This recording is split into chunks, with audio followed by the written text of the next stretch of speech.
Situação gravíssima.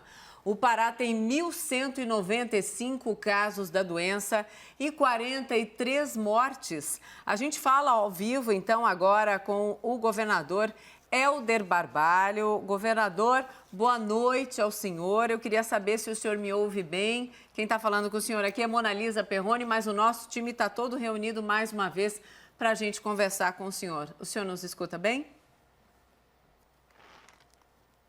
Boa noite, Monalisa. Boa noite a todos que estão nesse momento dividindo tela junto comigo. Um prazer poder participar na CNN e justificar já de antemão a razão da máscara.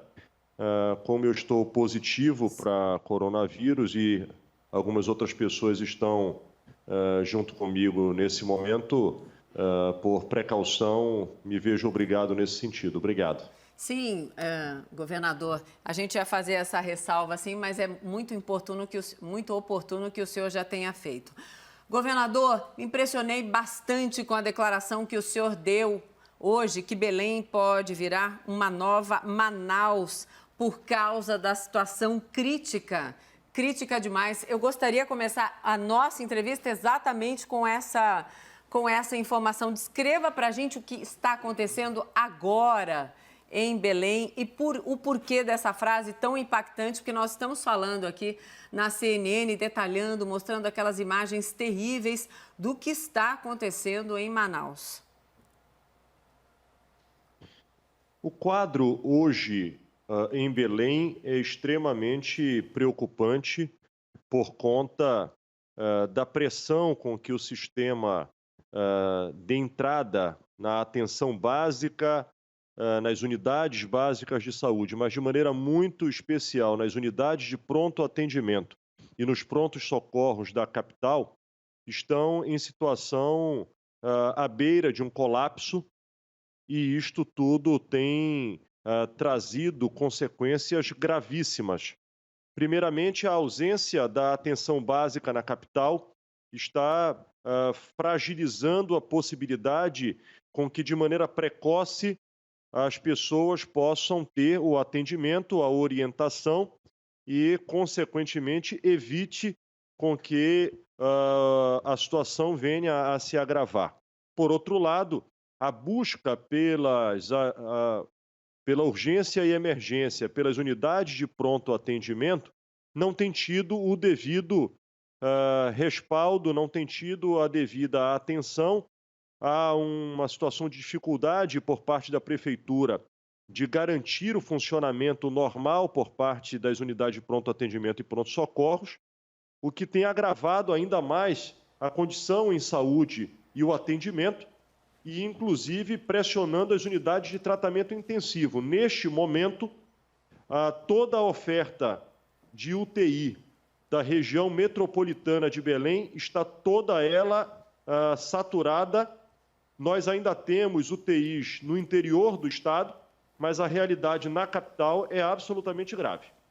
Sim, governador, eu vou falando os nomes aqui dos nossos colegas para que a gente não se atropele e o senhor saiba quem está falando com o senhor, porque, enfim, estamos com o timaço aqui. Agora é a pergunta da minha parceira Carol Nogueira. Governador, boa noite. O meu questionamento se refere a uma fala dada hoje pelo prefeito de Belém, Zenaldo Coutinho, em entrevista aqui à CNN Brasil. Ele disse o seguinte, que o sistema de saúde pública em Belém está sobrecarregado e que até o momento não pôde ainda ser ocupado em grande escala o hospital de campanha montado pelo governo na capital, Belém, porque não há respiradores, há um número muito pequeno de respiradores no hospital de campanha. Se isso é uma realidade, como o governo está trabalhando no hospital de campanha montado na capital paraense, e também um outro questionamento com relação a equipamentos de proteção individual. Temos protestos em Belém com relação à falta de EPIs para os profissionais de saúde e também no interior do estado, na cidade de Baião. O Ministério Público pede um esclarecimento porque profissionais estariam usando máscaras inadequadas e reutilizando equipamentos descartáveis. Essa é uma realidade também? Faltam equipamentos de proteção individual para profissionais de saúde no estado? Carol, é importante que nós possamos distinguir os profissionais de saúde das redes municipais da rede estadual. A rede estadual, através dos hospitais regionais, através dos hospitais de referência, todos estão assistidos e estão tendo todo o apoiamento para garantir as condições mínimas e assegurar com que estes profissionais de saúde, que têm feito um trabalho heróico em favor do Brasil, possam estar tendo as condições adequadas. Agora, cada município deve cumprir com a sua responsabilidade. Para você ter uma ideia, só em repasse do governo federal para os municípios no estado do Pará, foram 105 milhões de reais. A Prefeitura de Belém, por exemplo, já recebeu 30 milhões de reais e, portanto, cada um deve fazer com o seu dever de casa. Com relação à estrutura de saúde aqui no estado e particularmente aqui na capital, nós abrimos estruturas de coronavírus no Hospital Abelardo Santos, no Hospital Santa Casa. Nós hoje abrimos mais 2 hospitais que estão atuando agora para o combate ao coronavírus, o Hospital Galileu, o Hospital Metropolitano. Estamos com outros 11 hospitais pelo interior do estado e tomamos a iniciativa do governo do estado de fazer 4 hospitais de campanha. Um em Belém com 420 leitos, outro em Marabá com 120 leitos, entregue no final da semana passada. Hoje entregamos mais um hospital de campanha com 120 leitos em Santarém e amanhã estamos entregando o último hospital de campanha em breves na Ilha do Marajó. O hospital de Belém, com 420 leitos, inicialmente ele tinha sido previsto para ser a retaguarda do sistema de saúde. O problema, Carol, é que o perfil do atendimento, as pessoas não estão tendo esta travessia da média e da baixa complexidade. As pessoas, por não ter atendimento no pronto-socorro, por não ter atendimento na unidade de pronto atendimento, chegam já num diagnóstico que estão tendo já que ir para a UTI diretamente. Já estão tendo que entrar na ventilação mecânica. E por isso nós resolvemos mudar o hospital de campanha, que inicialmente seria de baixa complexidade, e mudamos o perfil para colocar leitos de UTI. Até o momento, já são 230 pacientes que estiveram internados e estão internados no hospital de campanha. Neste momento, exatamente, nós temos 18 pacientes em UTI no hospital de campanha, totalizando mais 120 pacientes, e compramos há 50 dias atrás, o governo do estado, com recursos próprios do estado, compramos 400 respiradores com 400 itens de toda a UTI completa. Amanhã é a vistoria final na China para a liberação destes respiradores e isso vai nos permitir com que nós incrementemos mais 400 leitos de UTI para oferecer ao sistema público do estado do Pará e, com isto, fazer esta colaboração coletiva para que nós consigamos atender às demandas da população.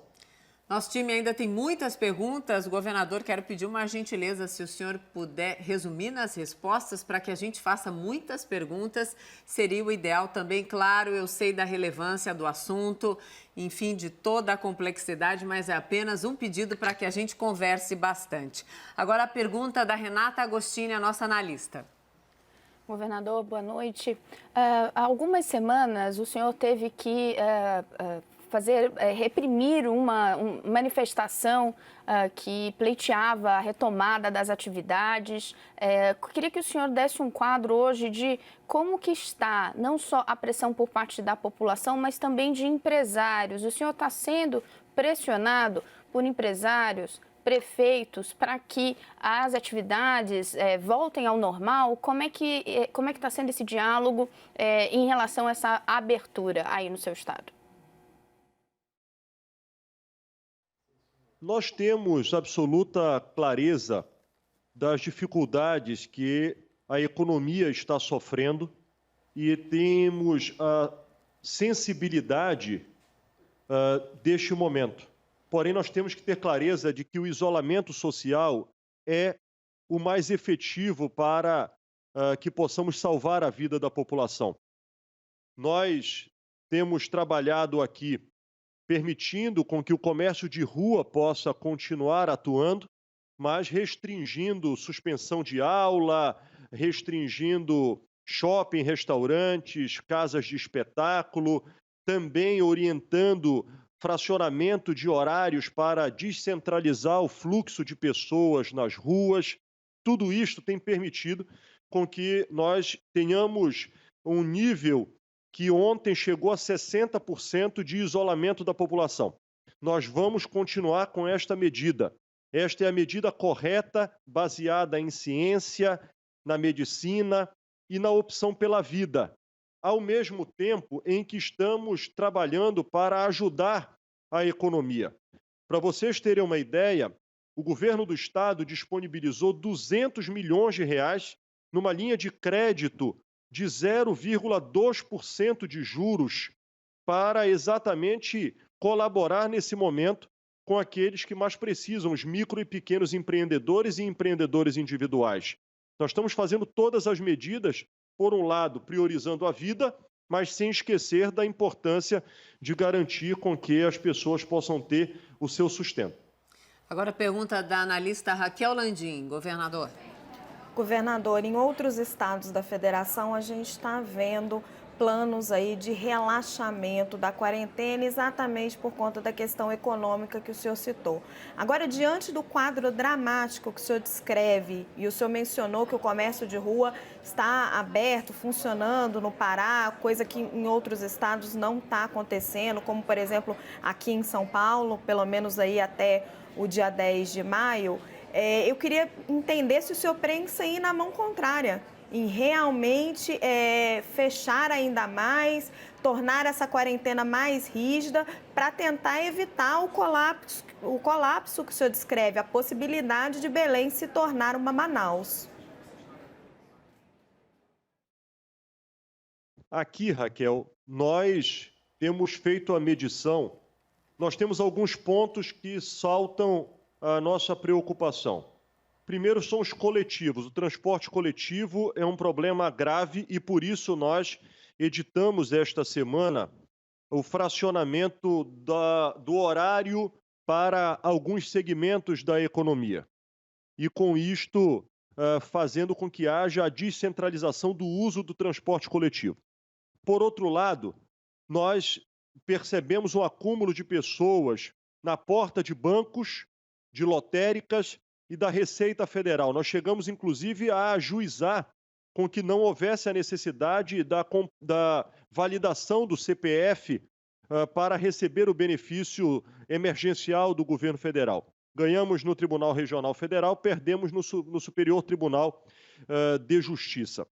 Portanto, estas medidas, particularmente nas feiras, nas agências bancárias, nas lotéricas, nós estamos colocando a Polícia Militar para orientar o espaçamento das pessoas. Fizemos marcação nas paradas de ônibus e também estamos exigindo que os bancos, supermercados possam assegurar que todos estejam usando máscara para que, com isto, minimamente, nós possamos compatibilizar a necessidade das pessoas de irem até estes locais, usufruírem destes serviços, mas, ao mesmo tempo, também estarem prevenidos. Agora a pergunta do analista Fernando Molica, governador. Governador, boa noite. O Pará é um estado muito grande, né? É um estado que tem uma extensão territorial muito grande, se eu não me engano, são 144 municípios. Desculpe se eu estiver errado. Queria ter uma ideia como atuar nesse caso de uma epidemia num estado tão grande, como os municípios e quantos municípios há estrutura de UTI, se há algum mecanismo de transporte entre esses municípios para outros mais bem equipados, como é administrar uma epidemia numa situação num estado que tem municípios tão espalhados assim? é um desafio. O estado do Pará é do tamanho de Portugal, Espanha e França juntos. Portanto, uma extensão territorial muito grande. Nós habilitamos 11 hospitais por todas as regiões do estado, que são hospitais de referência para o coronavírus, e asseguramos o transporte aeromédico com avião e helicópteros que estão à disposição desta logística apoiada pelos municípios para garantir o translado destes pacientes para os hospitais regionais que são de referência, além da iniciativa dos hospitais de campanha, que são 4, como eu já citei, que reforçam esta estrutura. Agora, é fundamental que cada município possa cumprir com o seu papel e atuar nesse sentido. Governador, Mona Lisa Perrone, mais uma vez, nós acabamos de transmitir aqui na CNN e repercutimos também a entrevista, ali, a coletiva interministerial, vários ministros em Brasília, falando sobre esse plano pró-Brasil de investimento para enfrentar a pandemia, um valor questionável. Mas por que eu falei isso? Porque o senhor recentemente fez críticas duras em relação ao respaldo que o seu estado tem recebido do governo federal, especificamente da relação ali da pasta de Paulo Guedes. Eu gostaria de saber qual é o tamanho do problema.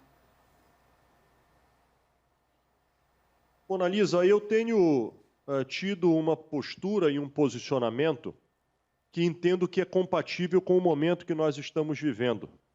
É fundamental que nós possamos compreender de que nós estamos num momento de guerra. Nós temos um único adversário, que é o coronavírus. E o governo federal deve compreender que, neste momento, o apoio aos estados, o apoio aos municípios e, particularmente, a área da economia, entendendo que é fundamental, sim, a responsabilidade fiscal, mas nós estamos diante de uma excepcionalidade.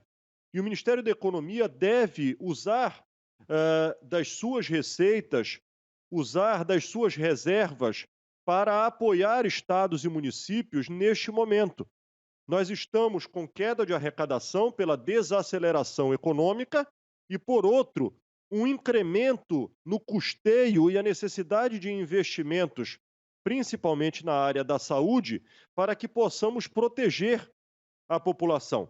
E por isso eu tenho defendido que o Ministério da Economia tenha uma visão social, sensibilidade e que possa apoiar o governo federal nas suas decisões com o intuito de que efetivamente nós possamos garantir renda para a população, nós possamos garantir capacidade para que os estados e municípios possam enfrentar este momento e, claro, esta sinergia para que, ao momento em que estivermos com a condição em saúde estabilizada, a retomada da economia possa efetivamente acontecer. Tá certo, governador do Pará, muito obrigada. Helder Barbalho, muito obrigada por esse tempo aqui conosco na CNN. Teríamos muitos outros assuntos, mas o tempo está escasso. Já fica o convite para uma próxima vez, atualizando sempre a situação do Estado, porque o nosso foco aqui é a informação, prestação de serviço e, claro, a análise muito clara. Enfim, convite feito para uma próxima vez. Obrigada, governador. Muito obrigado, Mona Lisa, a todos que estiveram junto conosco. Cumprimentar a Carol, é paraense, é uma satisfação vê-la à frente da CNN. E parabéns à CNN, que tem feito um trabalho extraordinário de informar a todos os brasileiros.